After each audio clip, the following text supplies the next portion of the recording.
So the transfer portal is set to open on Tuesday, and it's probably going to be the Wild West. There are going to be high-profile names that enter the transfer portal. There are going to be big-time programs that are affected by defections, and there are going to be big-time programs that are affected by adding some key pieces after spring practice is taking place, and it's going to be a chance for everybody to kind of reset and figure out what the 2024 season looks like for them.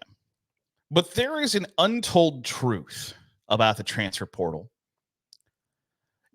What you usually hear about the transfer portal is, and the criticism of it, which I don't necessarily think is unfair, by the way. What you usually hear is that it's entitled kids looking for the next NIL bag, and there's no more loyalty anymore. Kids these days, blah, blah, blah, blah, blah. I don't know what the percentage of it is, but there is a decent percentage of players that will enter the transfer portal who are asked to enter the transfer portal, who are pushed to enter the transfer portal for one reason or another, whether it's depth, whether it's scholarship availability, whether it's attitude, whether it's NIL, whatever the case may be. There is a certain portion of players who are told it will be in your best interest to enter the transfer portal, whether it's by their head coach, offensive, defensive coordinator, position coach. The teams who do it right, the programs who act in good faith after their spring games will sit down and say, this is where we see you right now. This is where we'd put you on the depth chart.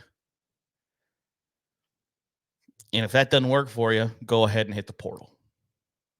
Because the way you're told it now is that it's always disgruntled players who have an inflated sense of self-importance and ego and yada, yada, yada, that the kids these days don't have any loyalty when the coaches have just are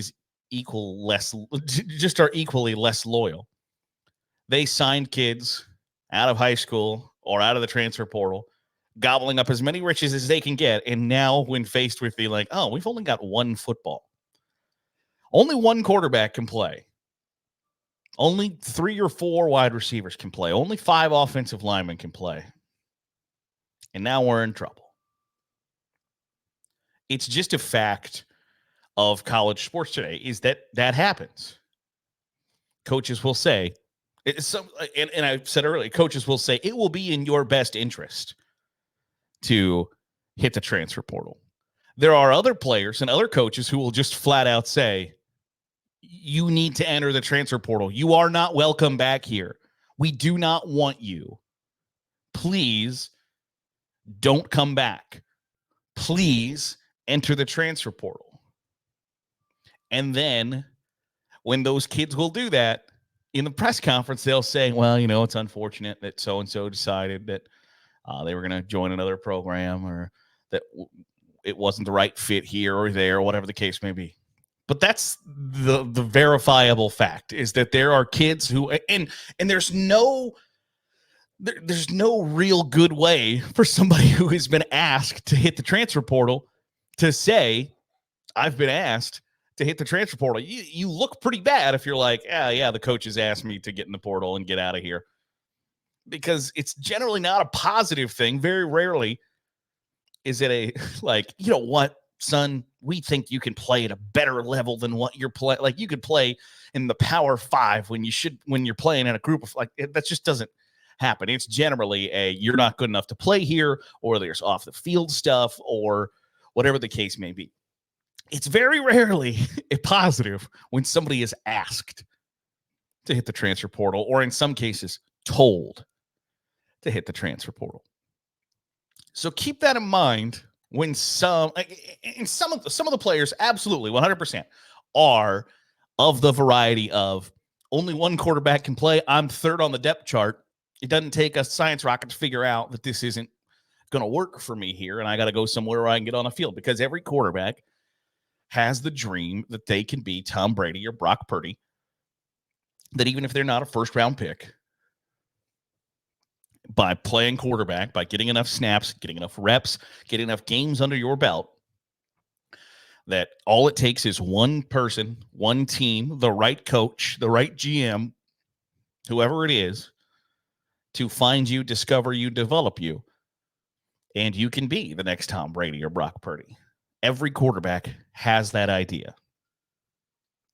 And if the whole point of sacrificing your entire college social life and all the fun you could have had to get up at 5 o'clock in the morning to go lift weights and run and break down film and do all the things that it requires to be a really good college football player, if you're going to do all those things, the benefit is then I want to play. I want to be on the field. So I don't blame any quarterback or anybody really for that matter who is making the decision of I'm going to get in the transfer portal to get more playing time. I'm never going to run anybody down for that. I don't think that's fair or right. The whole point that you sacrifice and do all those things is to play the sport and the game that you love. I'll never talk down about players who do that. But there are some people who will, and I don't think that's fair or right. But I also don't think it's fair or right to say 100% of the players that put their name in the portal and start looking for a new home are self-important, egotistic, yada, yada, yada. There are just as many kids who are going to be told, listen, you're the 4th-string tight end. That's where we see you. If that's not good enough for you, feel free to hit the portal. What are you supposed to do in that situation? What's the only logical thought process? The only logical next step is when a coach, a position coach, coordinator, head coach tells you, I mean, yeah, there is a place for you on the team. It just doesn't include playing football on Saturdays in front of the thousands of people in the stands watching and the millions of people at home. Sorry. What else are you supposed to do? But nobody ever says, it never comes up. Not once does it ever come up that, well, why did so-and-so leave? Why are there so many kids from this program or that program? Well, because the coaches told them to get in the portal. The coaches told them, you're not going to play here. You're not good enough. You don't have the right attitude. You're not doing, maybe you don't fit the scheme, whatever the case may be. It's never that. It's never, because you look really bad as a head coach if you come out and say, yeah, we told them to get in the portal because we're going to need that scholarship for next year.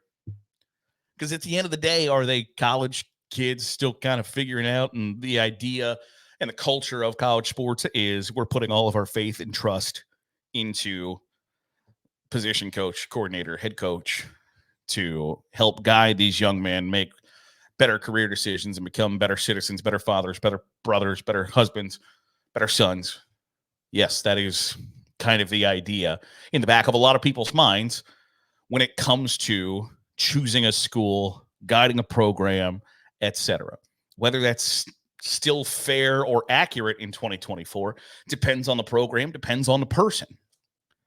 But that's what the overarching idea is that your job as a college coach, and the reason you're supposed to love college more than the NFL is because there's a personal relationship aspect to it rather than a transactional football relationship.